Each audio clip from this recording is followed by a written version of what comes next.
takes a long time to get published. So I don't know, have you ever heard of Laurie Halsey Anderson? If not, you will soon, because when you get into being a teenager, she's written some of the great books. She's National Book Award nominee twice now. And actually, you're soon the age to read Chains. Great book. Great. I just finished it. Did you like it? I loved it. She wrote Speak. Yeah. In fact, this week is the 10th anniversary Speak, and I was just asked to contribute an essay about Speak, which was great. But now what was I saying? Oh yes, I saw her speaking up at the Moravian bookshop up in Bethlehem, and she said it takes, what did she say, about 5 novels and about 10 years to finally publish a book. It took me 7 novels and 15 years to publish a book. So you have to have a way that you're making money, that doesn't take away from your writing time. But the number one thing is just keep writing. Just write.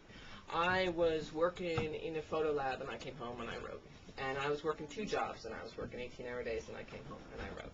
And for a while in Ireland, I was self-sufficient. So that meant I didn't have a job outside of the house, and I bred my own chickens to eat and grew my own food and kind of raised my family off the land, and that was so I could write every day. It was awesome.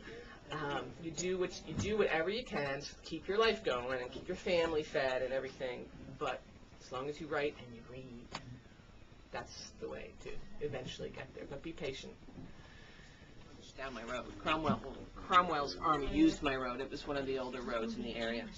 So when I realized I was coming out of the little town nearby named Callan, I name it in there, but I was coming out of Callan one day and I was going to stop at the gas station.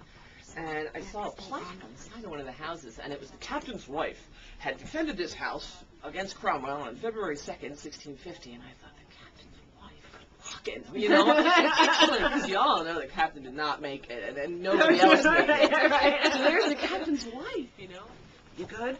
Okay. So I usually give a little spiel about the book to start out with, okay? It's The Dust of 100 Dogs. I am A.S. King, and my name is Amy. And it's about a 17th century pirate who is cursed, and then she's murdered on this beach.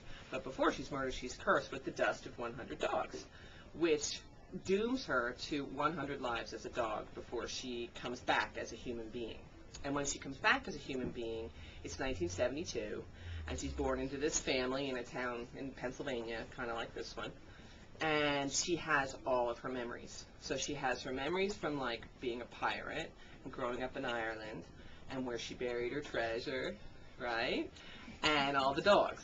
So she has learned from the dogs, she's learned from all these things, but most of all, she wants to get out of her family and get away from everything and finally turn 18 so she can go back to Jamaica and hopefully dig up her treasure, which is kind of the whole. I'm just going to read the opening chapter, and it's called Isn't She Sweet? And it's from the point of view of Saffron, who is the girl who's born in 1972. Imagine my surprise when, after 3 centuries of licking my water from a bowl, I was given a huge human nipple, all to myself, filled with warm mother's milk. I say it was huge because Sadie Adams, my mother, has enormous breasts, something I never inherited. When I was born into a typical family in Hollow Fort, Pennsylvania, in 1972, my life was finally mine again. No more obeying orders from masters, no more performing silly tricks, no more rancid scraps to eat. Within seconds of my birth, I was suckling like no other child in the local maternity ward in order to grow strong quickly and return to a life cut short by the blade. I don't know if my parents saw it then, but they certainly noticed later that I was completely different from other children. When I first began talking, I sometimes spoke of places I'd never been, and they would look at me confused. When I started school, my kindergarten teacher arranged a meeting with them and asked where I'd got so much knowledge of history and language. They shrugged and figured I was going to be the genius in the family, so I didn't let them down. In all fairness, they needed a genius. As I grew up, I started to notice that life in the Adams household was less typical than it appeared on the outside. My father suffered horribly from the side effects of his tour in the Vietnam War, and my mother had never recovered from her awful childhood. Their lives had been lived on the edge of poverty and emotional instability, In me and my superhuman intelligence, they saw a way out of their troubles and shame, and so they rarely questioned any of it. But after a meeting with my first grade teacher, they had to sit me down and ask a few things. Saffron, how did you know so much about the Second World War? I guess I saw it on the TV, I answered, trying not to sound coy. My father frowned. You couldn't have seen it on the TV. They don't say that much on the TV. I must have read it in a book then. Sweetie, we don't have any books like that. Did you read it somewhere else? My mother cooed.